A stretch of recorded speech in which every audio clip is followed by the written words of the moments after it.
Good morning, good afternoon, good evening, wherever you are. Welcome to the Saturday, February 28th, 2014 episode of When Did You Wake Up with Erin Pizzey. I am, as usual, Erin's co-host, Dean Esme. Are you with us this afternoon, this evening, Erin? Yes, I'm here. I want to apologize to everybody. We had some serious technical difficulties as we begin moving to this new platform, so we missed last episode. So we brought in our guest, Jack Barnes. Say hello to everybody for me if you would, Jack. Hello, how's everyone today? Jack's got a lot to tell us, but before we do that, we'll do what we normally do, and we'll talk just a little bit about what's been going on in whiteribbon.org, which I'm happy to report is currently the most popular white ribbon site using the white ribbon name in the world, and is still growing in readership, which is good. It takes no donations of any kind and puts out information that just about everybody in the world doesn't know but should, or what more people do. I'm stumbling a bit. Perhaps I should say what a lot of people know in their hearts to be true, but don't know that the science backs them up on it, which is that domestic violence is not a gendered issue. The last thing that was published on whiteribbon.org was 2 weeks ago today. It was by a lovely Australian gentleman, name of, I want to make sure I say his right, Tanveer Ahmed, who was a representative of the White Ribbon Australia organization. The White Ribbon Australia organization, unfortunately, is an ideological organization that ignores most domestic violence research and does not hold women accountable for child abuse, does not hold women accountable for abusing their husbands or their boyfriends, that merely concentrates on the hugely discredited, non-scientific Duluth model of domestic violence. Dr. Ahmed got in some severe trouble, some severe criticism in Australia from White Ribbon Australia. Since we don't support the work of and the way they misinform the public, we were happy to publish his piece instead on whiteribbon.org, or Erin was anyway. So I would like everybody to be encouraged to read that. Dr. Ahmed is right. We have been stuck in a 1970s era ideological feminist view of domestic violence for too long. Now, Erin, you were also telling me, and I don't seem to have it, but the administrators of the whiteribbon.org page do, that we've got a couple of papers that you'll be publishing on whiteribbon.org. Yes, I mean, the first thing I want to publish, and it's already in the process, it's in the works to be published, is an introduction to the Duluth model, which is, as far as I'm concerned, an illegal attempt to bludgeon, brutalize, and cut men off from their children if men will not agree that they are guilty, whether there's any evidence or not, of violence against their partners. And this is I'm introducing a study done by Nicola Graham Cavan from Leicester University and her colleagues, actually taking apart the Duluth model and asking whether it's ethical, which it's not. I'm saying it's not legal, and I know, as so many people do, that actually millions of men across the Western world are going through and paying for these courses, and if they don't submit to what's happening in these courses, they are barred from seeing their children, many times forever again. It's really quite horrifying. Program that's set there to programs that are set up to help people escape from abuse are actually frequently causing abuse. That's the way it was set up, Dean, in the beginning, wasn't it? When it got hijacked. And the important thing about the Duluth model, I think, you see, I'm a child of parents who were captured by communists, and I know that exactly the same sort of programs, they were called consciousness raising. And men have to apologize on the Duluth model for being men. They have to admit to their crimes because of their privileges as men. And this is actually funded by taxpayers, Dean. You're funding this. I know. Australian taxpayers are funding it through the transparently corrupt white ribbon organization in Australia. They're funding it in Canada. They're funding it in the United States. They're funding it in the UK. And it's ideological, non-scientific nonsense. And Yes, but it's worse than nonsense because men are killing themselves because they're in a trap. If they're unwilling to admit to the feminist prerogative, they then have nowhere to go. that's right. Essentially what you're talking about there is forced confessions. Absolutely. Under the worst kind of, what I would call the worst kind of torture. In fact, I mean that, the worst kind of torture. Because you can tie me down and waterboard me and peel back my fingernails and all that sort of horrible torture thing. I would rather you do that to me than you take my children from me. And so the very fact that they do this, they're not only abusing these men, they're frequently enabling the mother who's the true abuser in their relationship. But to make it even worse, when of course, it's a double-edged fundraising business because not only do the men have to pay for this, but the men also have to pay for feminists to go and sit with their partners, and the partner, in many cases, has the right to say whether she thinks her man has improved sufficiently to see the children or not. Imagine that. And of course, if she's being abused, or if she's being abusive to the children, that won't even be part of the discussion. No, not at all. And if she's been abusive to him, she's very unlikely to ever let him see the children. It's a perfect way for doing it. Now, in point of fact, we've interviewed people who are former feminists who used to do this professionally. Mm-hmm. Who was the lady that we had on as a guest a month or so ago? Nicola. Karen, yes. We published one of her pieces on A Voice for Men. Oh, we should have seen if whiteribbon.org wanted it too. Because she's a former feminist and a therapist who works with the domestically abused. And she's involved with me in doing this. We're basically not going to stop until we actually close down these programs everywhere. And get them replaced with something that actually works or has a chance of working? Yes, a therapeutic intervention. You are talking about men and women who have had childhoods of toxic violence and sexual abuse, who can't make relationships and need help to learn how to make relationships. Exactly. So we're going to publish that piece of yours, and we've also got a piece that was published in a scientific journal by Nicola Graham Kevin, who we've also interviewed on this show, or maybe it was the old show.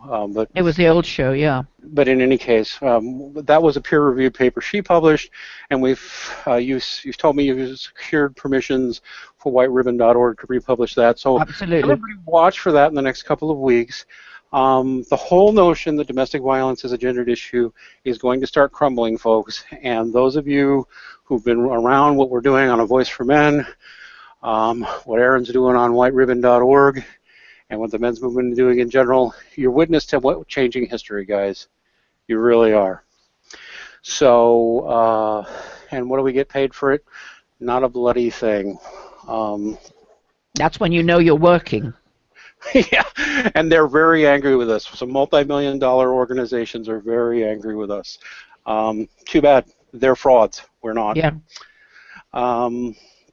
So, okay then. Now, this week we're going to have a very fun show and an interesting show. Sometimes we bring on, domestic violence experts, therapeutic counselors. I believe on our next one we're probably going to have a lady named Jasmine Newman, who is a counselor who used to work with anybody but now works and focuses exclusively on men. She's from down under. She's got terrific things to talk about. But today we're going to, and I'll just say it out, he's a friend. He was one of the volunteers at the International Conference on Men's Issues. He is the host of Blue Collar Red Pill Radio, an ordinary, everyday, average American working man. How you doing today, Jack Barnes? I'm doing well. How are you, Dean? Well, I'm excellent. So we'll just go ahead and start off the show with the standing question, and you and Erin can take it from here. When did you wake up and realize there was a problem in the gendered discourse? Well, first, I would just like to say thank you to Erin and to you, Dean, for having me on the show. It's truly an honor. Um, there is, like a lot of people you've had on this show, I cannot point to one specific instance in my life that was the moment. I've never been a feminist. I have never been blue pill. For a large majority of my life, I was what is known as purple pill, a mixture of the blue and red. But there's been just a series of instances going back to when I was 5 years old, when I first started going to school, that have stuck with me my entire life, that have shaped the way I view the world, that most of those instances can be considered red pill moments. That sounds fascinating. Why don't you give us an example of one? What's the first one that you can remember? I can remember very much from the time that I started kindergarten in school that girls were sugar and spice and everything nice, and boys were to be watched and molded and shaped, and boys could do no right, girls could do no wrong. I remember being so angry at the fact of that the things that girls could do and get away with, I couldn't. Can you give us an example of that? And can you tell us how old you are? I'm 34 years old. I started going to school in 1985. So an example of that would be simply talking in class. If two girls were talking in class, they were told to, stop talking and that it was time for class and that sort of thing. If boys were talking in class, they were scolded and oftentimes punished through, like, you're going to have to stay in from recess. You don't get to have recess today. I was going to ask you, did you come from a traditional family?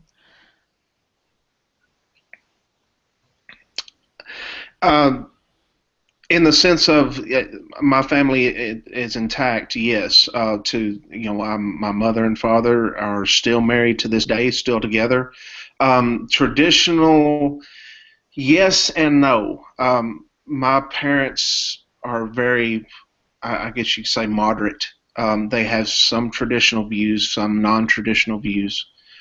My father was an owner-operator, independent truck driver. He was gone most of the time, and therefore my mother stayed at home with us and raised us, me and my brother. And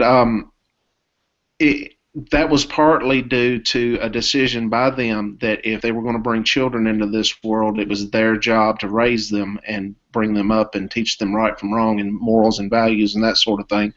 And another part is the area of the country where I live here in the United States. The economy was in very bad shape at that time, and there were not a lot of jobs for women outside of the home. Most of the jobs were heavy industry, farming, such sawmills, logging, that sort of thing that women just weren't physically able to do. And the few jobs that were there for women, there was a waiting list to get those jobs. So it's a little bit of both there, yeah, of choice and of just. But anyway, with your father busy earning a living, and she was on her own bringing up two boys, thank God she was able to be at home, because you would have needed her. And the thing that sounds good to me is that you had a loving, warm family. Yes, as a matter of fact, my grandparents, my father's mother and father lived right across the street. So we were a close-knit family with my grandparents. So while my father was out earning a living, I also had another male role model in the role of my grandfather, who I was with every day. I think that's marvelous. And I had basically two mothers. Yeah, that's fantastic. Yes, it was a wonderful childhood. Yeah. So when you were at school as a boy, you were getting into trouble because you were a boy. How did your parents, take the fact that no doubt people that you got complaints? Um, Most of the time, it was just staying in from recess or having to do a little extra schoolwork, and they never really knew about it. Mm. I didn't tell them, and the teacher didn't send notes home, so they never really knew about it. The couple of times that I did get in trouble at school, um, where my parents were notified that I had received punishment, my father and mother were they went up and talked to the principal and to the teacher, like, what is going on here? What Mm. is happening? And they said, well, they told me, said, well, you did this and this was wrong. And I told them, well, these girls had done X, Y, and Z. My father told me, you don't worry about what other people do. You worry about what you do. You can't control them, but you can control what you do. And it had gotten to the point to where I was so angry that I was starting to retaliate. Yeah. I was tired of putting up with it.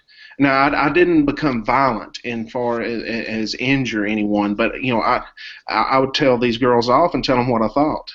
Mm. And it got to the point where I was doing the same thing to teachers. And my father and my mother were to the like, well, you can't do that. That's not allowed. Now, I had one teacher. I had actually had several good teachers in that school, but one of them decided that I needed counseling for my problems. I went to the school counselor, which basically acted like a therapist, and I had several sessions with her during school hours. And she basically came back and told the other teacher and my parents, there's nothing wrong with him. That's And ex so the counseling sessions ended. Yes, So yes, and do you think that perhaps it was when you started moving into the outer world, knowing already that discrimination privileged women, that you began to experience what it really meant? yes, there's one instance that happened in high school, and I have a video about it on my YouTube channel. I was falsely accused of sexual harassment. I called a girl a name, Mm. supposedly, is what they accused me of, and I spent 3 days in school suspension, which is they send you to a different school, to a different building, and you sit in a cubicle by yourself all day and do your schoolwork that your teachers send you. You don't have any contact with anyone else other than the person who brings you your lunch at lunchtime, and that's it. You're basically, it's almost like jail. But I stayed there for 3 days, and the principal of the high school called my parents, my mother, and told her what had happened. She called my father. My father was 900 miles away, and he said, I'm going to be at home in the morning, and we're going down there. We're going to talk to this principal, and in the meantime, you call our lawyer. My mother called the lawyer, and the lawyer told her, says, well, if there's no person authority that heard him say this, they have no leg to stand on. My mother and father went in the principal's office, and they had a very heated discussion with the principal and vice principal. And at the end, my father decided, well, it's only 3 days in school suspension. This sexual harassment thing is not going to be on his record. And so we're going to let this girl have this one victory, because in 6 months he's going to graduate and he's going to be out of there. Now, that was what he decided should be done at that time. And Erin, I have to tell you that ever since then, he's apologized to me for that. Every time it's brought up, he says, I wish I'd have made them get you out of that in-school suspension. That wasn't right. Listening to you, Jack, I can imagine anybody who listens to this program afterwards, who've had parents who have nothing like the integrity that you have, they will be deeply, deeply moved. It's wonderful to have such good, supportive parents, and as you know, it's fairly rare now. Yes, yes. See, there was another boy who got caught up in the same thing. He was with me when this supposed incident took place, and the girl also said that he had called her the same name, and he, of course, neither one of us did. But his parents bowed down. They rolled over for the principal. Yes, we are so sorry that our son did this. Blah blah blah blah blah. And my father called this boy's mother and said, I'm going down there to straighten this out. Do you want to come with me? And this woman told my father, says, no. As a matter of fact, my son is not to have anything to do with your son ever again. Yeah. They're not. I've told him he cannot be around him anymore. And my dad says, okay, if that's the way you want to do it, that's fine. But I'm going down there and fix this. Well, thank God he did. So when is the next time, do you think, that you looked out and you saw that the world was a perilous place for men, particularly young men? I got married, and my wife, her first cousin, she had helped raise this boy since the time he was 3 or 4 years old. This boy's mother abandoned him and his younger brother, and the boy's father, my wife's uncle, was working 2 jobs just to try to support them. And so my mother-in-law and father-in-law and my wife basically raised these 2 boys. And so at 12 or 13 years old, my wife became like a mother to these boys. And this boy grew up and got married to a woman who beat him and abused him emotionally and physically. And one night, he had had enough, and she had him in a corner and was beating him, and he pushed her. She called the cops, and he was the one arrested and thrown in jail and had to take anger management courses. And that was one time that really set off red flags for me of what could happen. Do you remember what the program was like for him? Did he succeed? Did he get through it? We don't know. He cut all ties with us after that. I've never seen him again. Why was that? Do you know? He basically they had a child, a very young baby, and in order, I believe, I don't know this, but in order to stay in that child's life, he stayed married to this woman. He's still married to this woman to this day, and he does not have anything to do with his family. Because, well, I can understand that, because she won't have it. Exactly. And he has to do what she says in order to stay connected to his child. And I believe it is to protect his child from her. He is the shield for the child, and he has to do what she says. And of course, now I don't know this to be fact, but that's what I believe has happened. I think you're very right. I'm sure that's what happened.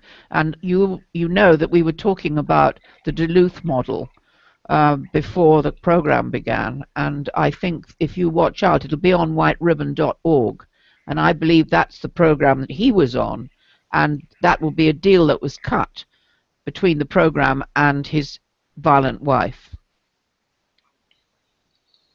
Yes. I've been wanting several times to try to get some information to him, but he won't answer my wife's phone calls. He won't answer her text messages. He just ignores his whole entire family. Except for his father, he does have some contact with his father, but other than that, no. So I wanted to get information to him. I just can't. Jack, the most important thing is to realize that he is a hostage. It isn't that he doesn't love you or his family. The fact is, he is a hostage, and he knows the price of touching you, base with you, ever. Your only hope is when the child's old enough that the child will find you, and he will be able to come back to you. It's not that he doesn't love you and he doesn't care about his family. It's just that he has actually no choice as a responsible father. How many fathers do you think are in this trap? Millions. Millions. Yes. Yes, it bothers me, but I only knew the boy for a short time before he got married, and um, all this started happening. But my wife, it has really been because she feels almost like his mother, Yes, I'm sure. and She was his mother. it's really been tough on her. Yeah, yeah, she was, and it's really been tough on her. All this has happened to him and not being able to help him, and then seeing him turn his back on all of them and not being able to do anything about it. No, because if she understands, though, and I hope she listens to our program, if she understands not on lack of love from his part at all, it's the fact that he can't because he'd jeopardize his relationship with the child that he has to protect. Yes. There are no I men. think she realizes that. Yeah, and there are no men's refuges for him to go to with his child. And he has been innocent and an innocent victim of the radical feminist movement. That's the tragedy. Yes. Yes. How do you find living your life as a man in this present day century?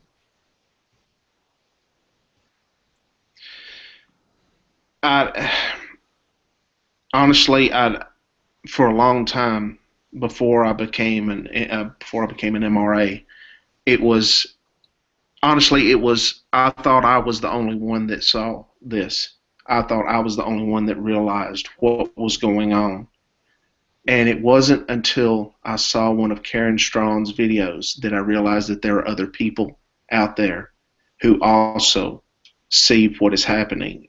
And through her video, I found other people like Paul's videos on YouTube, and I found the A Voice for Men radio before I found the website, and then that started me looking further, and I found a series by Man and Myth where I first saw his interviews with you, and Yes. I realized that this is something. There's other people out there that are like me that see what's going on and that are willing to do something about it. And for the first time, I felt like that I had a chance then to actually do something about it. Where before I thought, well, if I'm the only one, what can I do? But with the movement, with the men's human rights movement, I found brothers and sisters who are fighting, and I've joined with them. I was going to talk to you because I met you first at the Detroit Conference for Men, and I just remember saying to everybody, this is the warmest, most loving, most family feeling I have ever had at any conference. It was amazing. How did you feel about it? Yes, oh yes, getting to meet everyone in person for the first time. You, Erin, and James Huff, Paul Elam, Karen Strong, all these people for the first time. It was just, it was like a family reunion of people that you'd never met. It was kind of odd because I'd never met these people, but I knew them. Yeah. It was kind of odd, but it was a very warm feeling. Actually, it's interesting because the press that was there, when I read the reports of how they saw the conference, it actually bore no relationship to what actually happened in that room.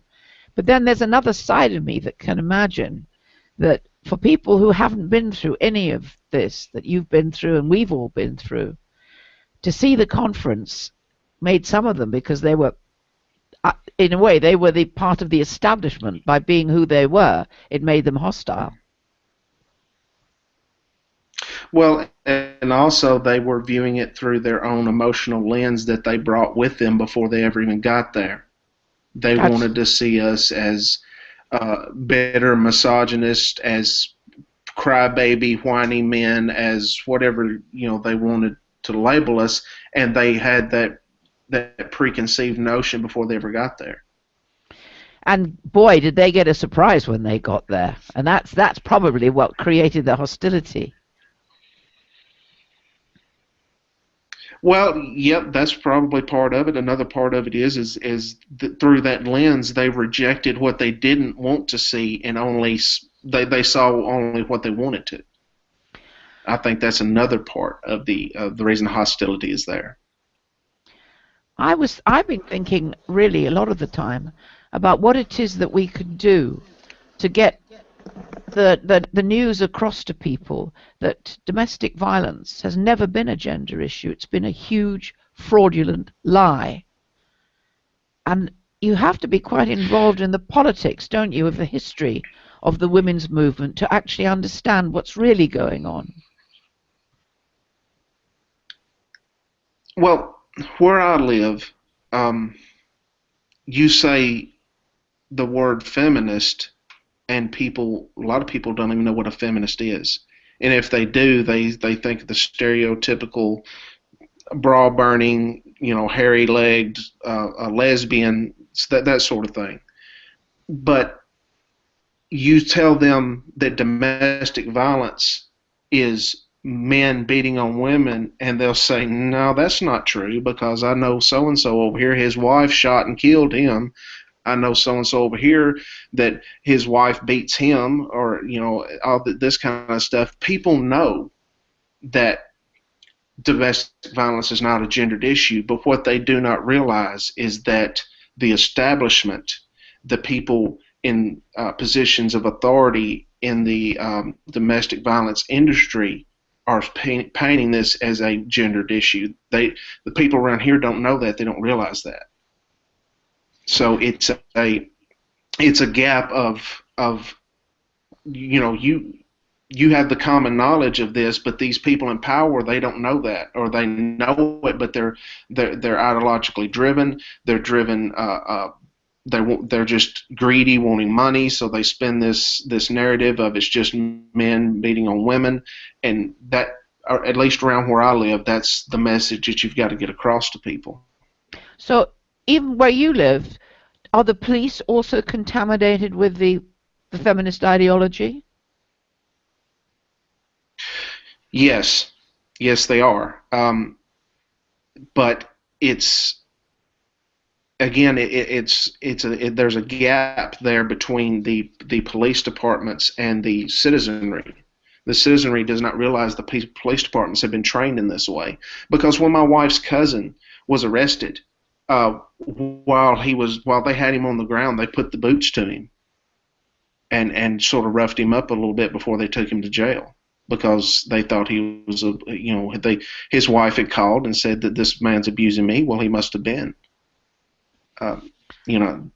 So that people don't. It's just people don't see what's going on. They don't understand what is happening. It's a great tragedy, actually, and all we could do is what we're doing now. How do you live your day-to-day life, knowing that now you are officially a misogynist?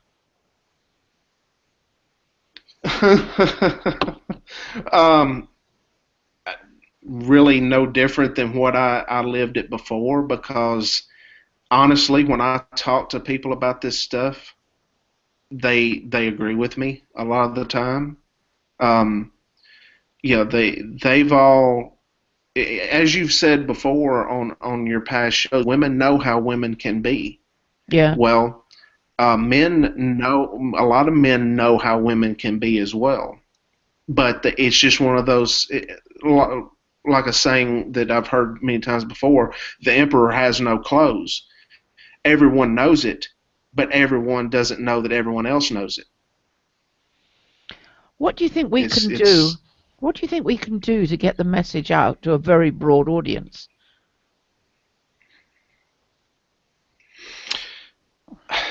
You have your radio show. The only thing that I know of we can do is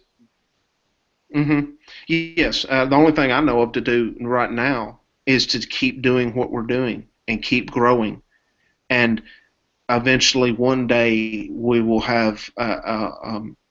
We're seeing articles in the mainstream media now about the men's human rights movement and about the issue that men face domestic violence as well. That men are victims as well. And I think as we continue to grow and we continue to work, that will increase, and then that in turn will educate the public. So in a way, sorry, go ahead, Dean. I think that in a way is basically what we've had to figure out is that you have to speak out, and you have to do it in a way where you're simply not shamed into silence. And so it requires a little toughness and to just keep doing it, because we're seeing the growth, and it's exponential. It's like compound interest. You see, compound interest, you put a pound in the bank and wait, and it doesn't look like anything, but then years down the road it's grown into something significant, and that's what's happening now. One of the things I've noticed, I know I'm getting on a pedestal here, but I've noticed that the men's rights movement gets more press today than it has in its entire history.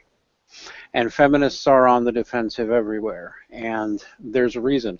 And part of it is us and what we do through whiteribbon.org, through A Voice for Men, through our friends at Honey Badger Brigade, through our radio shows, through whiteribbon.org. We just have to keep doing it with the assumption that we need to be patient. The battle to end slavery was 400 years long. And I'm not saying this is exactly like the battle to end slavery, right? But I'm just, sometimes movements take a long time. And as long as we don't shut up and as long as we keep working, things will change. This may seem like a heavy-handed segue, but one of the neat things about the International Conference on Men's Issues last year, and I expect a similar experience this year, is actually just getting to sit around and not just listen to speeches, but to get to know people. And Jack, as I recall, you were in a particularly interesting situation since you volunteered to drive people around, so you got to sit in the car with a lot of people, didn't you? Yes. I got to pick Warren Farrell and his wife up from the airport. I got to, for about a day before the conference, I got to drive Paul around to different places and do different things and spend a lot of time with him. There was just a lot of people. I got to go to lunch with Erin and Senator Ann Cools, and I sat right beside Senator Cools and had lunch. And to my right was a guy that I didn't know. I knew who he was, but I couldn't figure out who he was. I couldn't remember, and it turned out that it was Dan Moore. It was Factory, and I just sit and had lunch with these people. It was really an awesome experience. I remember you telling me a tragic tale. We were in a car at some point, and you were talking to me. I did want to ask you about it, because unless you just don't want to talk about it, but it was a very riveting story. I've heard others like it, but still, about a friend or acquaintance of yours who was in the midst of getting a divorce or something and did in fact suicide. Do you remember the story I'm talking about? Yes, I remember it very well. Before I started driving a truck over the road, which means being gone every night from home, or nearly every night, I worked for a local scrap metal company, a recycling company, and drove a truck. And I was home every day, or every night. And one of the guys that worked there, also driving a truck, he and I got to be really good friends. Now, this is the type of man that if you're around him for 10 minutes and you're not laughing, holding your doubled over, holding your stomach, laughing so hard, because this guy was just a comedian. He was hilarious. If you're not holding yourself laughing after being around this guy for 10 minutes, there's something wrong with you, because he was just that funny. He was a great guy to be around. And we worked together for a while. Eventually, he went on to do something else, and I went on to do he went on to drive a truck for another company over the road, and I went and bought a truck and went over the road. And we sort of drifted apart a little bit. But he was married. He had a son living with him from a previous marriage, and he had 2 other sons with his new wife. He went to work for this other trucking company where he was making a lot more money, but he wasn't home. It wasn't home, but except for on the weekends. And he made all this money and he bought this big nice house and everything and moved his family in, and his youngest son had just started kindergarten. Well, his wife was sitting there at home with both the kids in school and doing the little bit of housework that had to be done when there's not hardly anybody there. And she said, I think I'd like to take a job, and just some little part-time job, just to make a little extra money on the side, just for me to spend on whatever I wanted. He said, that sounds like a great idea. If that's what you want to do, go for it. She started work at a tanning salon, and she one of the girls working in the tanning salon was the daughter of the man who owned it, and she was also in college. Now, she was out every night drinking and partying and having a good time. This woman was going home to 3 kids and, just the daily drudgery of life, right?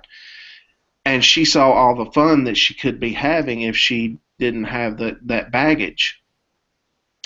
And so she started hanging out with this girl and started going and partying with this girl, and eventually she started having other relationships with other men rather than her husband. Her husband found out about this and confronted her, and she basically told him, I'm an adult, I can do what I want to, you're not going to tell me what to do. As a matter of fact, you can pack your stuff and get out. We're getting a divorce. This went on for 2 or 3 weeks there of the divorce. The beginning stages of the divorce. He moved in with his parents, and one weekend he came home. He went and picked up his sons and went and spent the day with them. He dropped them back off at his parents' house, and he went to the tanning salon where this girl worked, where his wife worked. Now, the story, this part of the story is a little bit convoluted. I've heard 2 different tales. One, he walked in and took a pistol and put it to his wife's head, laid a note on the counter, and then stuck it in his mouth and pulled the trigger. And the other one, he just walked in, laid a note on the counter, and put the pistol in his mouth and pulled the trigger. I happened to be home for the visitation before the funeral. The visitation was on one day, the funeral the next, and I could not attend the funeral, but I got to be there for the visitation. I went in to the funeral home. I talked to the guy's mother and father, and I viewed the body, said my goodbyes, and I walked over to where his wife was sitting. She was sitting there playing on her phone, texting or something, and she looked up at me and had this look on her face like, what do you want? And she didn't know me. She'd never met me. And she just, the whole time I was there, she was acting like she had other places to be, that that this was just an inconvenience to be there. I stood there and just stared at her for a good, 45 seconds, a minute, and then turned around and walked off. And on my way out, his 3 sons were standing by the door. The youngest one didn't really understand what was going on. He was too young. The middle one knew what had happened and understood it, and he was crying. And the older one, he was about 15 years old, was trying to comfort the middle one. I could not say anything to the smaller boys other than to tell them that, and he talked about them a lot and that he loved them very much. Dean, what bothered me the most about this whole experience is I looked at the oldest boy. I shook his hand as if he was a man and told him that I was sorry. Dean, the look on his face was nothing but pure hatred. The saying is that misogynists are not born, they're created. He hated his stepmother, and it was a few days after that he moved out and moved in with his grandparents, and his stepmother tried to stop him, and he turned around and looked at her. He told her, he said, if I ever see you again, I'll kill you, and walked out the door. And that not just the fact that my friend committed suicide, that was bad enough. But seeing that boy's face was also just terrible. What had happened, he was going through, and yeah, I really don't know what else to say about it. All I can say is I hope and pray that he meets some good women in his life, so that understandable feeling of this omnipotent stepmother who created the conditions that in the end killed his father is not the only influence that describes his life. Yeah, well, truly, I hope you're right. Truly, he is the responsible party for pulling the trigger, and choosing to end his life. But at the same time, I'm often aghast by how little sympathy men get when they're in such horrible psychic pain that it seems the only way to relieve it is to die. And yet, people don't ever seem to wonder, to question, what might we have done, or what might we do to make this less common? But instead, it's like, well, the guy killed himself because his wife was cheating, and well, I don't know. Do you understand? You know what I mean? There seems like there's an indifference that really bothers me. But the thing with us in this country, just recently there's been a spate of newspaper articles about how fast the suicide rates for men are still climbing. And every time this article comes out, instead of looking for anything else, it just says, well, men are drinking more, men are not having got that many jobs. It never, ever describes the real reason for suicide for majority of men is the fact that they have lost their children, their homes, their futures, and they have nothing they feel to live for. Is that the same in America? When my friend was laying... Yeah. Go ahead. Well, we have the articles about veterans committing suicide, but as far as just men in general, not very much. It just seems like nobody cares. But when my friend was laying there in that coffin, the casket, and I walked up there and I looked at him, half of me wanted to hug him, just to hug him as a friend. And half of me wanted to just slap him across the face for doing something so stupid. And you know, it was a mixture of emotions there, of anger at him for what he did, and a sense of pity and sadness for what he had been going through. He realized that he was fixing to lose everything. That he was going to lose contact with his kids, every other weekend. It's what he's going to get to see him. He was going to be paying for that brand new house that he could barely afford to pay for to begin with, but not be able to live there.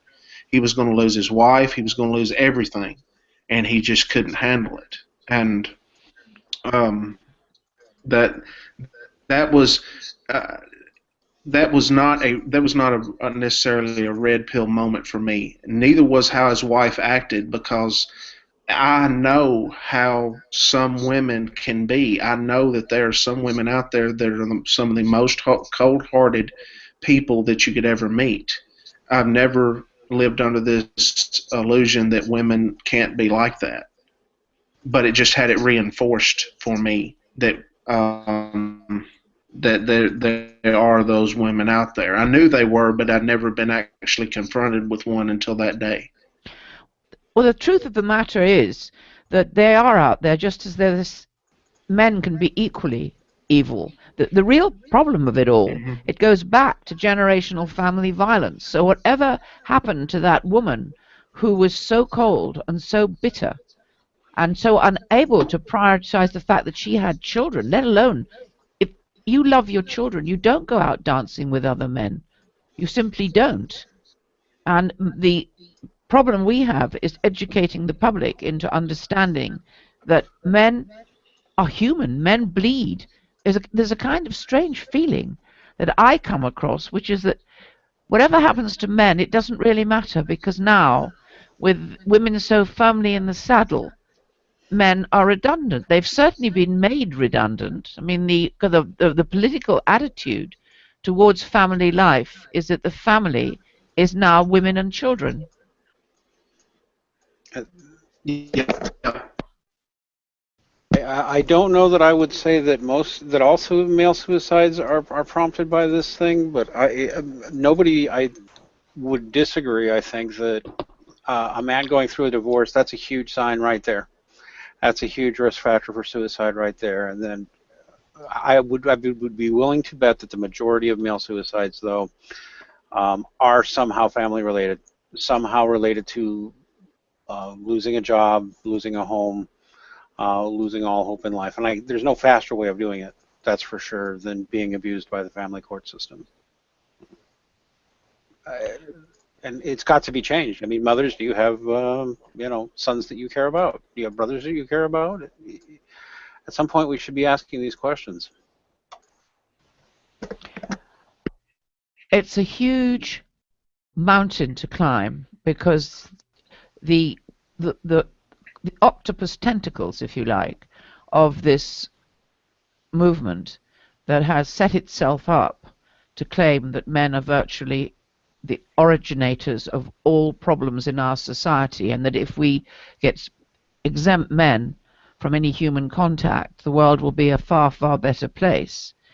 And it's going to be difficult, but we will get there. It's being able to get people to listen, and to listen quietly, and also to begin to tackle the corrupt family courts. In England, and I think it's not quite the same in America, but in England they're absolutely secret. Nothing can come out of the family court, and if anybody tries to break the silence, they are then guilty of contempt of court and can be jailed. Is that the same in America? No, it's not, although it's a growing trend to have secret trials for certain things, like you can get something called an ex parte restraining order, whereby you have a hearing with a judge, and you can go in as a woman and say, I am in fear that he's going to beat me. He does not even get to show up. He doesn't even get notified that it's happened. He simply gets slapped with a restraining order, and then, after the case, because he wasn't there to defend himself or say anything, he didn't even know. And then after the case, if they can find a way for him to violate the restraining order, which may be something as simple as him impulsively going to try to talk to his children, they can put him in jail for violating the restraining order. And this all happened as a result of secret trials. And I know that in Canada, there's moves toward making the family courts more and more secretive. Because we're in the United States, on A Voice for Men, we've published a few things that Canadian courts ordered banned. So no Canadian publication could publish it, but we did. And by the way, I guess I'll put this out there in the waters. If there's anybody who's got stuff from UK courts that they'd like to see published, please send it to avoiceformen.com, specifically my first name at avoiceformen.com. I will happily defy any UK judge and tell them to come and get me from where I live in Michigan. So, sorry, that was a bit of a change of subject, but I'm putting it out there now. We hear anything about these secret courts and somebody wants to smuggle a document out of the UK, we'll print it. So anyway. Would the person who then sent it to you, would there be any way of tracing that document? Because what would probably happen if that man or woman was found, they would be jailed. Well, it really depends, because on any given case, there would be multiple parties who could certainly get us the information, and we would never divulge where we got it from. Okay, that's a good reassurance. That's a good reassurance. Under no circumstances, I will go to jail first, and I'll be happy to let them haul my ass into jail. Under no circumstances will I say where I got something like that. So there you go. And ladies and gentlemen, that is the definition of FTSU. What's FTSU? Oh, it's one of our crass slogans. Fuck their shut up. If a British judge wants to try to bring me to London to face criminal charges, by God, let her.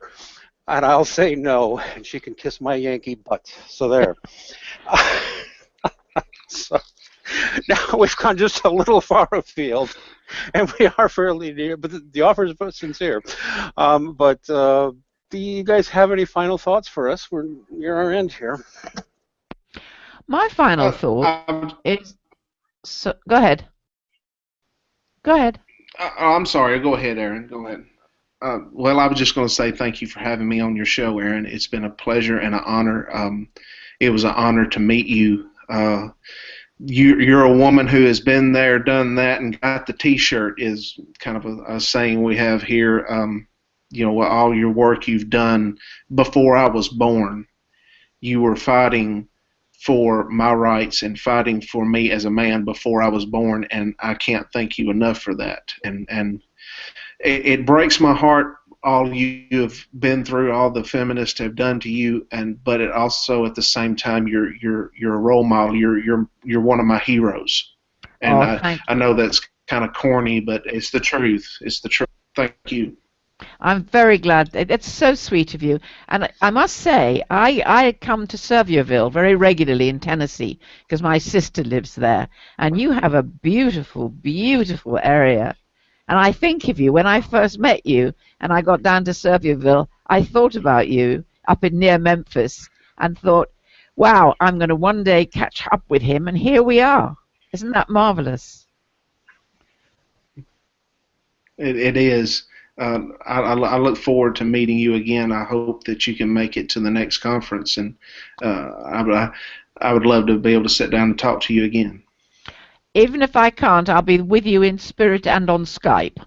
So there's a promise. So we'll get to speak, okay? Okay. That's a deal. All right. Sounds good. All right, everybody. Next week in the same time slot, as per usual, we will have Tales from the Infrared, where we'll be talking about geek culture, video games, and Walking Dead, and Game of Thrones, and all the latest happenings with Gamergate and all that good stuff in 2 weeks. We're not 100% sure, but we're probably going to have Jasmine Newman, a counselor for men from Down Under. Thanks, everybody. See you later. James, you want to take us home?